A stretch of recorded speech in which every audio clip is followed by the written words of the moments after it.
എന്നതിക്രമം നിമിത്തം മുറിവേറ്റവനേ, എന്ന കൃത്യം നിമിത്തം തകർന്നോനേ, എനിക്കായി രക്ഷ നൽകിയോനേ, എന്നെ വീണ്ടെടുത്തവനേ, നിനക്കായി ഞാൻ എന്നെന്നും ജീവിക്കും. ദൈവവചന ചിന്തകൾ കേൾക്കുന്ന എല്ലാ മാന്യ ശ്രോതാക്കൾക്കും ക്രിസ്തീയ വന്ദനം. എഫേസ് ലേഖനം 5-ാം അധ്യായം 22 മുതലുള്ള താഴേക്കുള്ള വാക്യങ്ങൾ: ഭാര്യമാരെ കർത്താവിന് എന്ന പോലെ സ്വന്തം ഭർത്താക്കന്മാർക്ക് കീഴടങ്ങുവീൻ. ക്രിസ്തു ശരീരത്തിൻ്റെ രക്ഷിതാവായി സഭയ്ക്ക് തലയാകുന്നതുപോലെ ഭർത്താവ് ഭാര്യയ്ക്ക് തലയാകുന്നു എന്നോർമ്മപ്പെടുത്തുന്ന വാക്യമാണ്. വിശുദ്ധ പൗലോസ് സഹോദരിമാരായ പ്രിയപ്പെട്ടവർക്ക് നൽകുന്ന ഒരാഴമായ ദൈവവചന വ്യവസ്ഥയാണ് ഏതൊരു സ്ത്രീയും അവരുടെ ഭർത്താക്കന്മാർക്ക് പൂർണ്ണമായി കീഴടങ്ങുന്ന മനോഭാവമുള്ളവരായി തീരണം. എന്തുകൊണ്ടെന്നാൽ പുരുഷൻ്റെ തല ക്രിസ്തുവും സ്ത്രീയുടെ തല പുരുഷനുമാകൊണ്ട് ഏതൊരു മനുഷ്യനും തൻ്റെ ശിരസിനെ ബഹുമാനിക്കുന്നത് പോലെ അവരുടെ ഭർത്താവിനെ അനുസരിക്കുകയും ഭർത്താവിന് കീഴടങ്ങുകയും ചെയ്യുമ്പോൾ സ്വന്തം തലയെയാണ് ബഹുമാനിക്കുന്നത് എന്നുള്ളതായ പദപ്രയോഗമാണ് അവിടെ രേഖപ്പെടുത്തിയിട്ടുള്ളത്.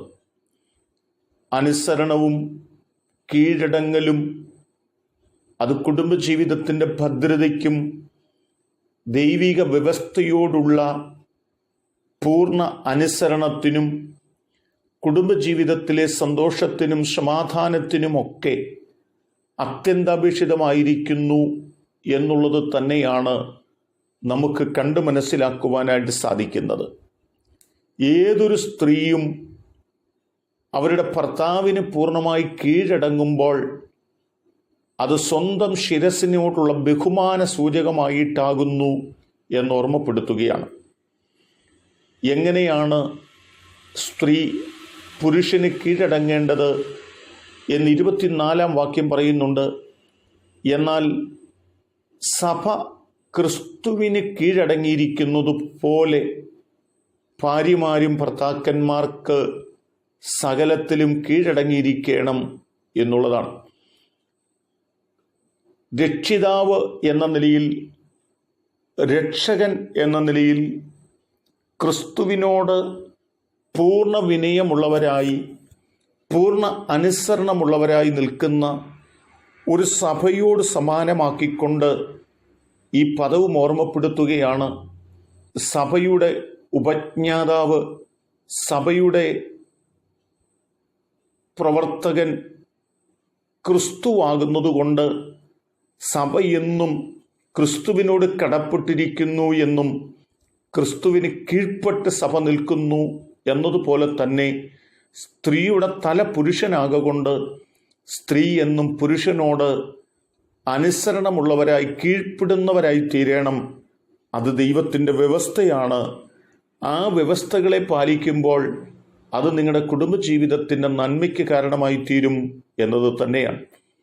എന്നെ കേൾക്കുന്ന പ്രിയപ്പെട്ടവരെ, ദൈവം നമ്മുടെ മുമ്പിൽ വച്ചിരിക്കുന്ന വ്യവസ്ഥകളിലൊന്നാണ് സ്ത്രീയുടെ തല പുരുഷനാകൊണ്ട് പുരുഷന് കീഴ്പ്പെട്ട് ഭാര്യമാർ ജീവിക്കുക എന്നുള്ളത്. ആ വ്യവസ്ഥയോട് നീതി പുലർത്താനായിട്ട് നമുക്ക് കഴിയണം. അതെങ്ങനെ? സഭ ക്രിസ്തുവിന് കീഴടങ്ങുന്നത് പോലെ ദൈവിക വ്യവസ്ഥയിൽ കീഴടങ്ങിയിരിക്കാനും ആ നിലകളിൽ നന്മ പ്രാപിപ്പാനും നമുക്ക് നമ്മെ സമർപ്പിക്കുന്നവരായി തീരാം. ആ നിലകളിൽ അനുഗ്രഹിക്കപ്പെടുന്നവരായി തീരുവാൻ നമുക്ക് നമ്മെ സമർപ്പിക്കാം. ദൈവം നമ്മെ സഹായിക്കട്ടെ. കരുണയുള്ള ഞങ്ങളുടെ ദൈവമേ, ഞങ്ങൾ കീഴ്പ്പെടേണ്ടവർക്ക് കീഴ്പ്പെടുന്നവരും അനുസരിക്കേണ്ടവർക്ക് വരെ അനുസരിക്കുന്നവരും സ്നേഹിക്കേണ്ടവരെ സ്നേഹിക്കുന്നവരുമൊക്കെ ആയിത്തീരുവാൻ ഞങ്ങളെ സഹായിക്കണം എന്ന് ഞങ്ങൾ പ്രാർത്ഥിക്കുന്നു. ദൈവപാദപീഠത്തെങ്കിൽ ഏൽപ്പിക്കുന്നു. ഈ ദൈവവചന ചിന്ത കേട്ട എല്ലാവരും അനുസരണമുള്ളവരായി കീഴടങ്ങുന്നവരായി തീരുവാൻ ഇടയാക്കണം. ദൈവം ഞങ്ങളെ ഒന്നിച്ച് അനുഗ്രഹിക്കണം. യേശു കർത്താവിൻ നാമത്തിൽ തന്നെ ആമേൻ.